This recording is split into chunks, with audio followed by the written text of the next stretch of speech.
Hay una imagen, ustedes saben que a mí me gusta empezar estas charlas con alguna imagen que muestra algo o va mostrando algún sentido. Y esta imagen para mí es muy importante, es muy importante. Ustedes recuerden que es una imagen que apela a lo religioso, pero recuerden que yo soy ateo, o sea que lo mío no tiene una orientación religiosa o evangélica de ningún tipo, no apunta a ninguna orientación religiosa insisto, de ningún tipo, de ninguna forma. Pero yo entiendo que si uno no incorpora el análisis teológico o la cosmovisión que las personas o los líderes del mundo tienen, hace, me parece a mí, un análisis geopolítico limitado. Me parece a mí. Y eso que yo vengo de un origen más bien materialista, económico, por algo soy economista, en el cual, y de una generación en la cual le atribuía al factor económico, a la lucha de poder económico o control de las materias primas, de los recursos minerales, le atribuía a eso un rol absolutamente preponderante cuando hacía análisis geopolíticos mundiales. Es decir, que la única pelea o la pelea principal en el mundo es por los recursos económicos, por los recursos naturales, por las materias primas y demás. Eso es sin duda así, pero por lo menos yo, quizás esté equivocado, he incorporado ya desde hace años el factor religioso o la cosmovisión religiosa que puedan tener las personas. Que yo sé que en el mundo occidental, cada vez más descreído de lo religioso, le adjudicamos al factor religioso un valor absolutamente insignificante. Creemos que no importa lo que las personas piensen o sientan desde el punto de vista religioso, y consideramos que no tienen demasiado valor. A mí me parece que es un análisis limitado y equivocado. Por eso, en el día de hoy, voy a empezar con esta imagen y la voy a analizar muy brevemente. ¿Qué es? Que el Vaticano reemplaza el concepto de Navidad, de natividad, por la fiesta de la paz, ha dicho el Papa Francisco. Es decir, ya no hablaremos de la Navidad o de las Navidades en el mundo cristiano, sino que hablaremos de la fiesta de la paz.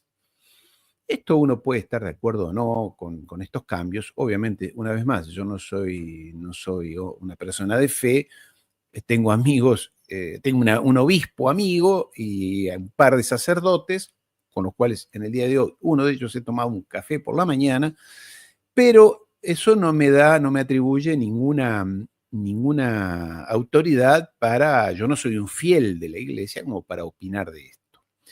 Pero sin embargo, hago un análisis político.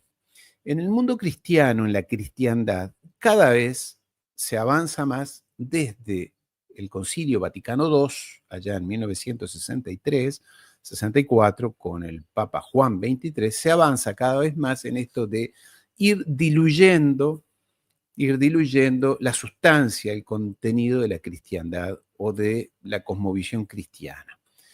¿Qué es lo que se ha buscado? Y esto yo lo he hablado en otro video, no vamos a hacerlo ahora, no lo voy a repetir aquí. Lo que se ha buscado es reconciliar, entre comillas, a la cristiandad con otras religiones, principalmente con el judaísmo. Porque en ese concilio Vaticano II, lo he mencionado en otro video, las colectividades judías europeas declararon, sobre todo algunas venidas de Alemania, que el Concilio Vaticano II había sido un gran éxito y una victoria para el judaísmo mundial. Porque ellos tienen, bueno, acá es una lucha cultural, religiosa, en fin, teológica, también ideológica política, con el cristianismo. Y te diría que hasta una lucha hasta de marketing, porque los católicos se le quedaron con gran parte del negocio a los judíos a lo largo de estos 2000 años. Y de lo que ellos tienen como objetivo, lo han declarado, esto no es complot, no son cosas raras, ellos lo que tienen por objetivo es ganarle a la cristiandad, una batalla cultural. Por eso siempre digo, para el judaísmo, el principal adversario, no diría enemigo, porque enemigo supone que aquí estaríamos hablando de conceptos de odio, cosa que está absolutamente descartado en este canal. Pero digamos, tiene un fuerte antagonismo con la cristiandad, mucho más que con el Islam. Entre otras cosas porque el Islam apareció 650 años después que el cristianismo. Entonces, la gran lucha viene desde hace 2024 años con el cristianismo, con el catolicismo, sobre todo porque ellos no reconocieron a Jesús como el verdadero Mesías y por eso lo entregaron a los romanos e insistieron para que lo mataran, siendo que Jesús era judío y tenía una base cultural judía y reivindicaba su judaísmo. El pequeño detalle es que él decía que había venido a salvar a la humanidad y los grandes sabios del judaísmo decían que no, que el verdadero Mesías vendría solamente a salvarlos a ellos, a los judíos. Y esto es una discusión que perdura desde hace 2024 años. Y como Jesús insistió en eso, de que él venía a salvar a la humanidad, no lo reconocieron como propio y lo entregaron. Por eso surgió el catolicismo, que viene del griego katos, universal, y por eso surgió una iglesia universal, para salvar a todos los seres humanos. El judaísmo es para salvar a los judíos solamente, exclusivamente, siendo que el resto debemos ser sus esclavos, estamos aquí porque somos subhumanos, estamos sobre la tierra para obedecerlos. En fin, este es un debate. Pero volviendo a esto, a la decisión del Papa, y ahora me interesa mucho escuchar a nuestro invitado del día de hoy, su seguramente muy interesante análisis.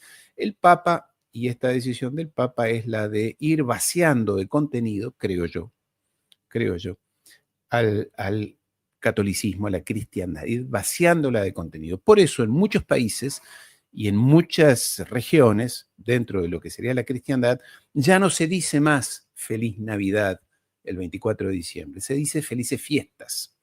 Fiestas que son, no se sabe qué, para todos, engloba a todos. Y esto parece sutil, el detalle, parece sutil, una cuestión semántica, palabras, fiestas, Navidad, podría uno decir, no es un detalle. Hay mucho trasfondo detrás de esto, hay una lucha cultural, hay una lucha ideológica, hay una cosmovisión y hay sobre todo una consecuencia.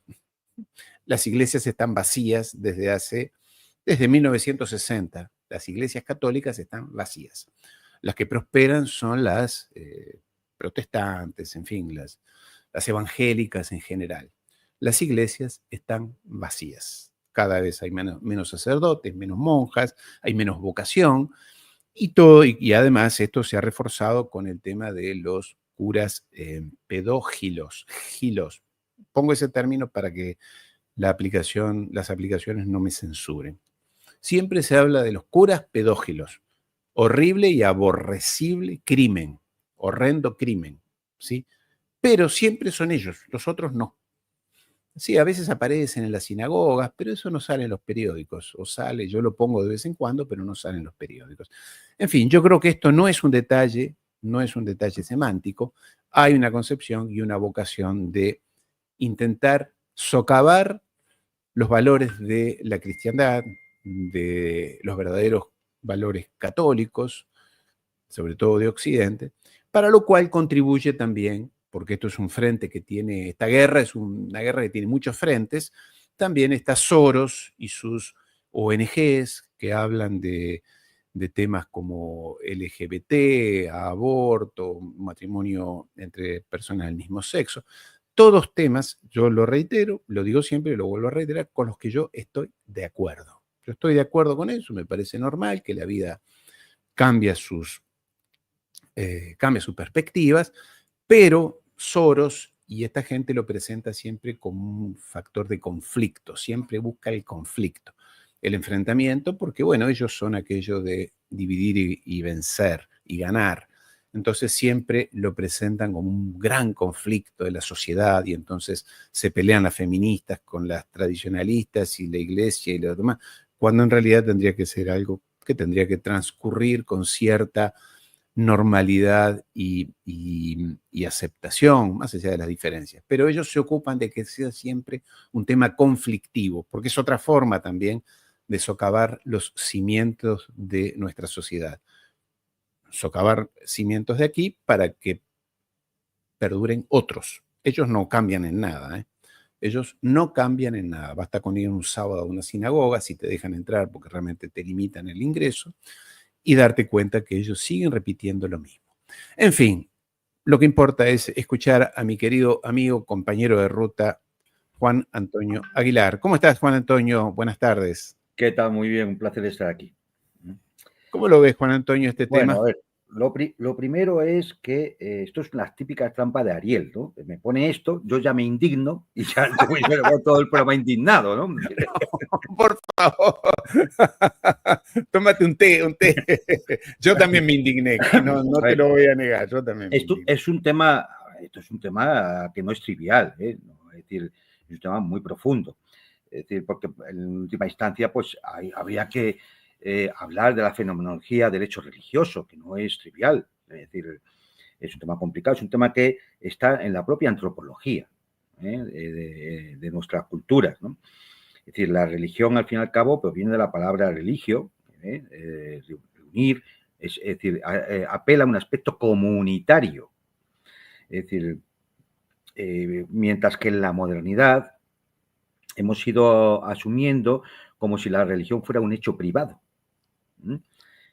Creer o no creer será un hecho privado, pero la religión tiene un aspecto comunitario, un aspecto cultural, un aspecto antropológico. Es decir, que lo vemos no solamente en nuestras culturas, en todas las culturas de la humanidad.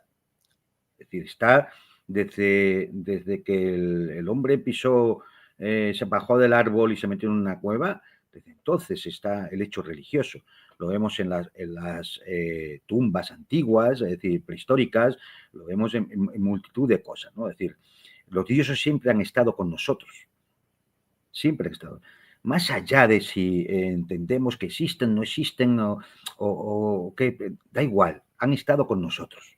Los dioses nos han acompañado, han servido para que la humanidad reflexione sobre la trascendencia, sobre la metafísica, han servido para,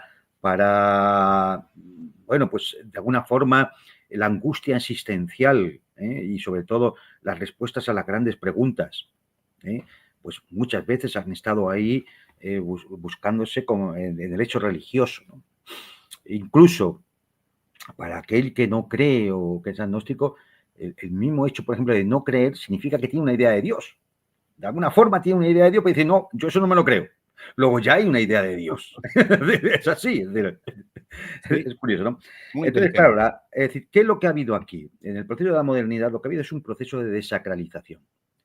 Es decir, de todo lo que era sagrado, irle quitando ese aspecto que es muy importante. Todo lo que era sagrado. Y sagrado eran los árboles para los celtas, algo sagrado. Sagrado era la naturaleza, el universo entero para los panteístas. Sagrados han sido piedras, cuevas, apariciones. Todo eso, es decir, todo eso hacía del mundo algo que era sagrado. Y por lo tanto todo tenía importancia. Y el rito era aquello que reunía a la comunidad para recibir esa emergencia de lo sagrado, ¿no? Esa interpretación de lo sagrado. Entonces, todo esto ha tenido siempre mucha importancia. En ese proceso de desacralización que acaba en nuestra época con ese discurso globalista en el cual lo único que importa es el individuo, por lo tanto, por esencia es antirreligioso, necesariamente, porque es anticomunitario. Entonces, es decir, ese globalismo que al final lo que pretende es una mutación antropológica que lleva un transhumanismo en el cual todos los aspectos que tenía de trascendente la religión quieren expresarse a través de la técnica, como lo decía Heidegger, la culminación de la metafísica occidental, ¿no? Es decir, el hombre alcanzará la inmortalidad porque acabará descargándose su conciencia en una nube en la nube informática, ¿no? Es decir, cosas de este tipo que lo vemos en autores del transhumanista. Por cierto, muchos de ellos son precisamente bien del judaísmo, o sea, son judíos, es decir, que va unido. A mí no me extraña lo que dice el Papa, es decir, no me extraña porque ya lo dijo Pablo VI, el humo del infierno había entrado en la Iglesia Católica. Tú decías desde los años 60, efectivamente, desde los años 60, desde aquel Concilio Vaticano II, y ha ido desfondando completamente lo que es el cristianismo como hecho religioso, más allá de la creencia, de si uno cree en Dios o piensa que Cristo era hijo de Dios o si la Virgen era virgen o no era virgen cuando concibió a... Es decir, había que entrar ya en lo que es el simbolismo de todo eso, y no vamos a entrar aquí ahora, pero lo que sí es cierto es que la modernidad, al entrar en la Iglesia Católica, la desfonda de toda su tradición, de todo aquello, de su esencia, aquello que la hace válida, porque si no, no tiene ningún sentido. Es decir, la religión no puede ser una cosa a la carta.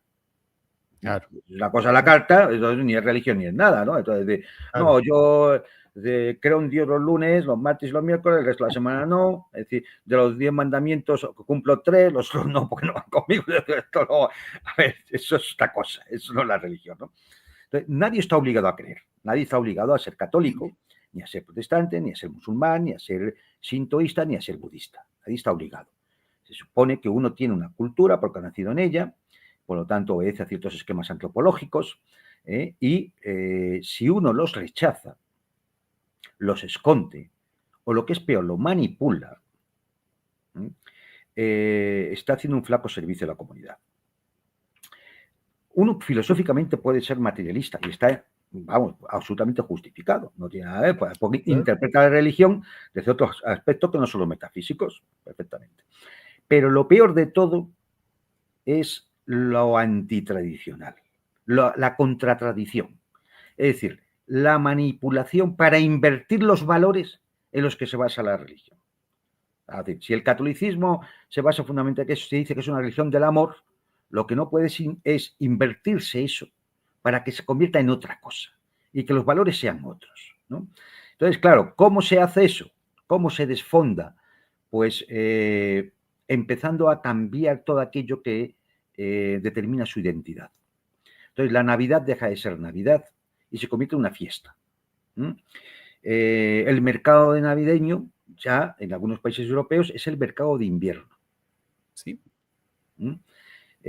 No se felicita la Navidad, como tú dices, se felicitan las fiestas. No se sabe muy bien qué fiestas. Claro, es decir, aquí, por ejemplo, en España, en Europa Occidental, llega un momento en que todo es carnaval. La Navidad se convierte en una fiesta de consumo carnavalesca. Y ya en la noche de fin de año mucho más, ¿no? Es decir, luego llega el carnaval, y luego vienen las fiestas de marzo, también son carnavaleras, luego llega la Semana del Orgullo Gay, que también es otro carnaval, y así vamos todo el año de carnaval en carnaval. Claro, pero eso no es la religión, eso no es por lo que se celebra la Navidad. La Navidad no se celebra para tener una cena opípara, y al día siguiente y irte de copas toda la noche. No, eso lo puedes hacer cualquier fin de semana, en cualquier otro de los muchos carnavales que se realizan a lo largo del año. Se supone que tiene otro significado. Y cuando, claro, quitamos todos estos indicadores, todas estas señales de la propia identidad, lo que estamos haciendo es desfondar. Lo que estamos haciendo es anular realmente el hecho religioso que determina nuestra cultura, ¿no? Y claro, eso tiene consecuencias muy graves. Juan Antonio, ¿y por qué porque si tú y yo lo vemos y lo analizamos y otras personas, ¿por qué las autoridades eclesiásticas, el Papa, el Colegio Cardinalicio y demás, permiten esto? Porque en definitiva uno los ve a ellos, viven para esto. Es decir, yo sinceramente creo que ya han asumido completamente los valores globalistas. Es decir, es más, hay una convergencia entre las jerarquías eclesiásticas. Estoy hablando de la religión católica ahora. Sí, sí. También puede ser de las protestantes. las jerarquías eclesiásticas con las élites globalistas, es decir, la visita de Rothschild, por ejemplo, al Papa Francisco, o incluso la de algunos prebostes del Foro Económico Mundial de Davos. Es decir, cuando se coincide en los grandes ejes de la ideología globalista, que es la ideología dominante y por lo tanto la ideología de la clase dominante, esto no hay que olvidarlo nunca. La ideología dominante es la ideología de la clase dominante. Entonces, cuando acaban coincidiendo los ejes del discurso de la clase dominante del globalismo con los de la propia Iglesia Católica, bueno, pues que es lo mismo entonces. Entonces la religión se ha ocultado, es decir, se ha desacralizado y la tradición se ha ocultado. Ocurre menos en la Iglesia Ortodoxa, por mi conocimiento directo, ocurre bastante menos, es decir, ahí lógicamente no se ha producido un nivel de degeneración como en la tradición católica. Hay en el Islam, sigue habiendo todavía sectores muy tradicionales que conservan las viejas doctrinas y demás, que no son precisamente los yihadistas, que eso es una herejía moderna, estimulada desde Occidente, prácticamente para la destrucción del Islam. Existe en el budismo las tradiciones hindúes antiguas, en el sintoísmo japonés. Es decir, claro que hay todavía focos de la tradición que siguen vivos, pero es cierto que la crisis dentro de la Iglesia Católica, que es la que más nos afecta porque vivimos en ese entorno vital, ¿no? La crisis de la Iglesia Católica es terrible, terrible al punto de que ha llegado a una inversión de valores que puede llevar a su propia desaparición. ¿Y tú crees que si la Iglesia Católica no hubiera hecho este renunciamiento, digámoslo de esa manera, en Occidente no hubieran entrado o no hubiera sido tan permeable a esta destrucción? Yo no quiero sonar antiguo, ni viejo, ni conservador, pero esta destrucción moral que uno, no sé, lo ve en los Estados Unidos, en los países desarrollados, sobre todo en las grandes ciudades, donde hay un nihilismo, un descreimiento, un abatimiento, sobre todo en la juventud, que uno lo ve con el tema de la droga, los excesos y demás. ¿Tú crees que podría haber sido una barrera? Claro, sin duda. Si tú desacralizas, desde el punto de vista antropológico, desacralizas la comunidad, deja de haber barreras morales. Entonces, a partir de ahí, solo, ¿qué queda? El yo puro. Es decir, el individualismo puro, que es la esencia metafísica del sistema. Es decir, y claro, ese yo puro, ¿por qué va a tener determinaciones de ningún tipo? ¿Quién le va a decir a él lo que está bien o lo que está mal? Ya lo decide él, Claro. lo que él crea. Es decir, y entonces, llega un momento donde se pasa a la anomia más absoluta, es decir, la falta de valores, al nihilismo, es decir, a la nada, y de ahí a la inversión de los valores, a la contratradición y a asumir el postulado más